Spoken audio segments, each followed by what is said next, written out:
Now, this is our final part of chapter 8. If you don't know what I'm talking about, basically the last couple of videos, I was talking about how to be evil by Black Cat, or the manual of Black Cat, that is sort of telling you chapter by chapter things about the villainous universe.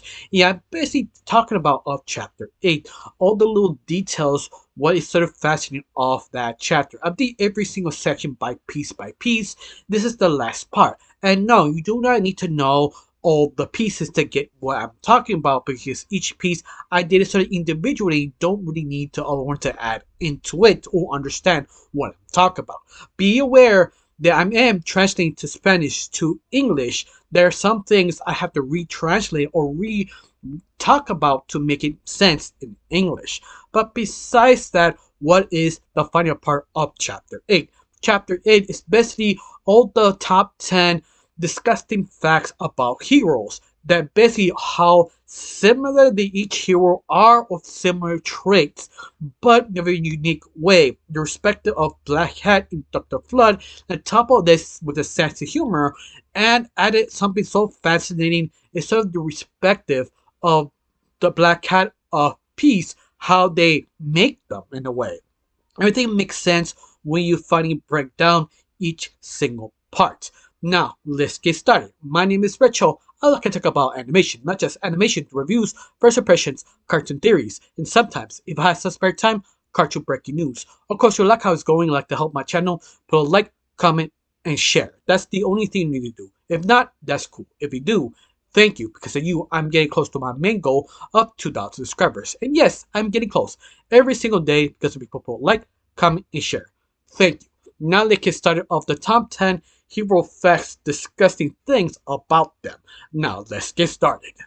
Now the list starts with saying, don't you be prepared when it comes down number 8, you won't believe it. And believe me, it is kind of funny, but I hope that I can pull it off at the very end. Now let's start with the first one, the number 10.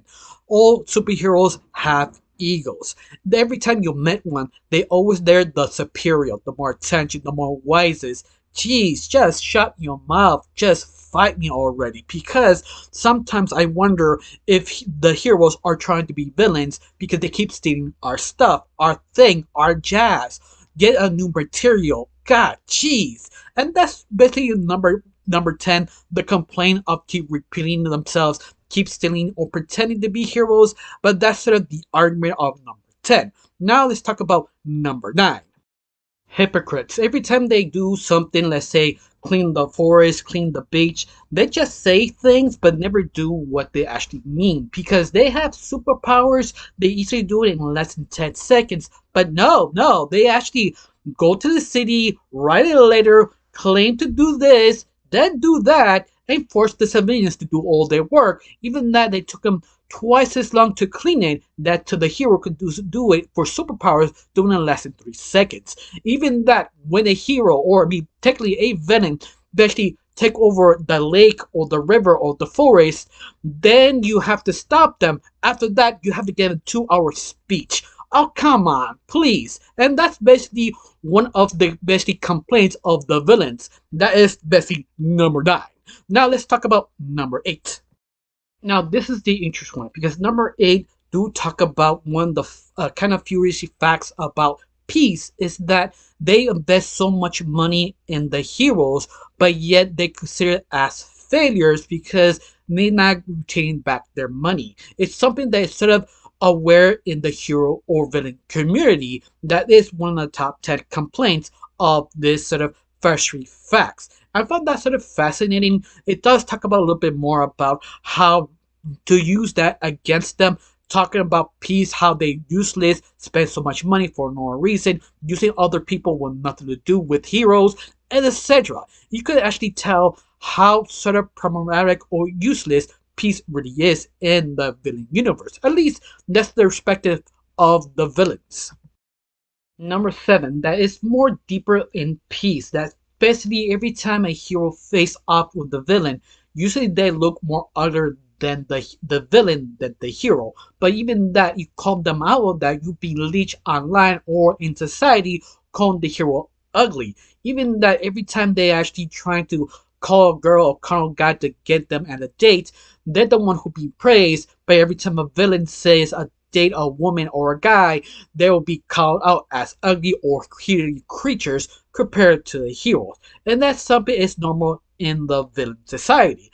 And that's just sort of interesting because it's one of those weird things that add on, but you get more understanding how one-sided of villain universe really is of the heroes and villains.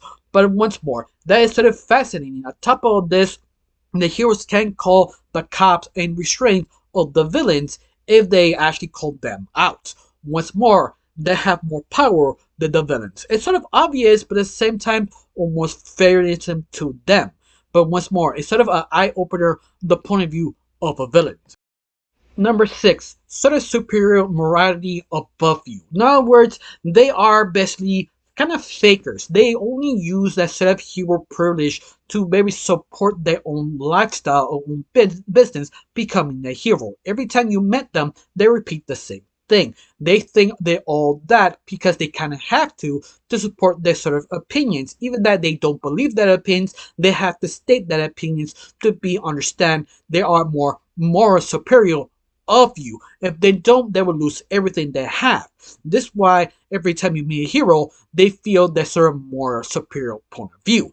That's sort of the thing being every single time of new heroes.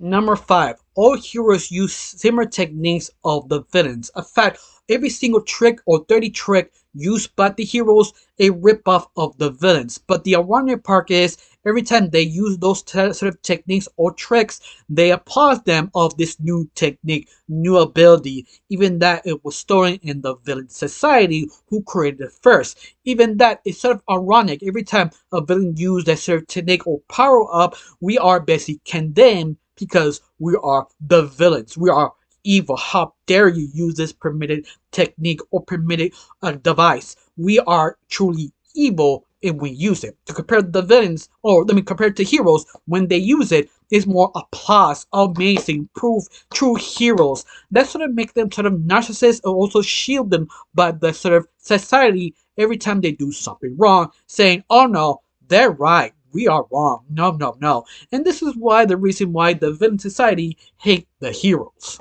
Number four, none of the heroes don't have dual identities. They don't have the number 7 or the hero name. They just straight out adopt their hero name as the true name, not the civilian. Because of this, we as villains cannot actually use their civilian names to blackmail them or hurt them or find their friends and family and hurt the villain. That's just become more kind of narcissistic sort of ego boost they usually use to to protect themselves in society and also make sure nothing really goes wrong with their life. That is very annoying to the villains because how you wanted to hurt you if you have no secret identity? They feel sort of kind of one-sided. At least that's one of the complaints of this list. Now let's talk about the next one.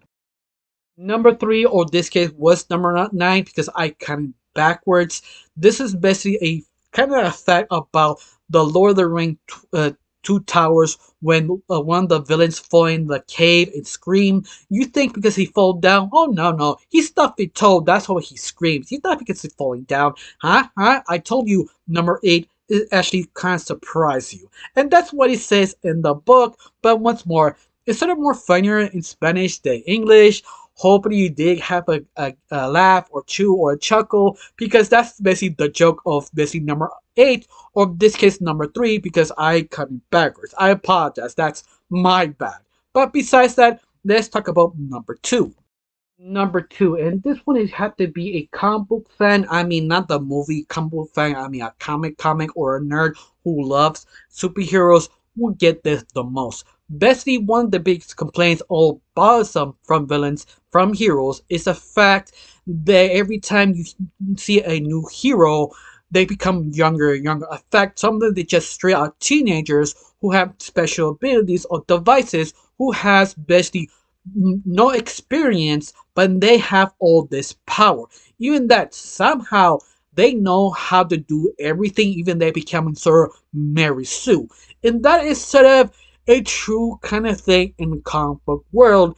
if you know how the evolution of heroes, supervillains evolved. Because at the very beginning, heroes are usually adults. Nowadays, heroes are teenagers who have powers and now they know what they're doing. Even that takes years and experience to knowing what you're doing. Usually, the teenagers are the unexperienced sidekicks. And that's sort of the complaint of this.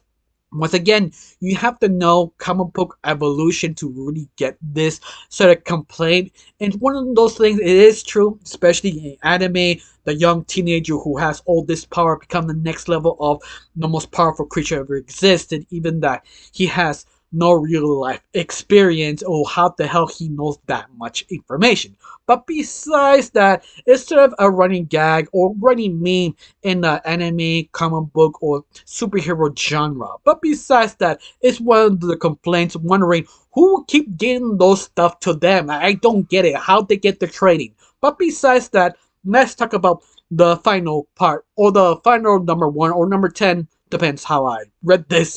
100% sure I read this wrong. But let's finish off the final list.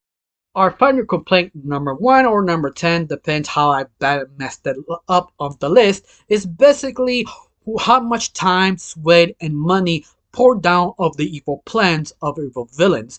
How much dedication and mental things they have to make the plan work. Even they have to sacrifice all their lives to make it work. The hero always messed it up. Like it takes so much time to create the plan, and out of nowhere, the hero just destroy it and fly away.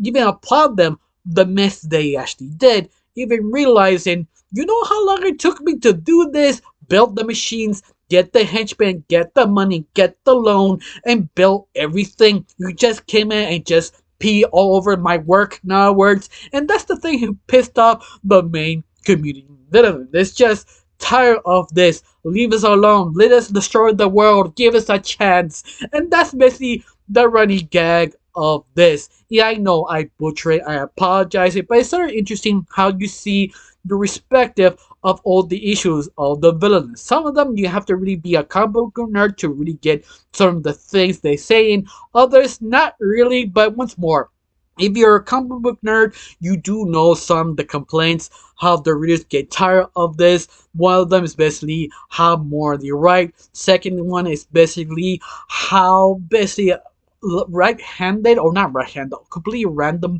the power-ups or the ideas the heroes come up with out of nowhere, sort of as the máquina, and etc. It goes on and on. And I'm sort of surprised that Ali and his team really put that in perspective of this list of the complaining version of the villains. But once more, everything list or everything here is basically a comedy respective of the villains, but partly butchered everything because it's sort of hard to be funny, but translating to Spanish to English, even that the humor is completely different. I do apologize, but at least give you an idea of this top 10 list and the final part of chapter 8.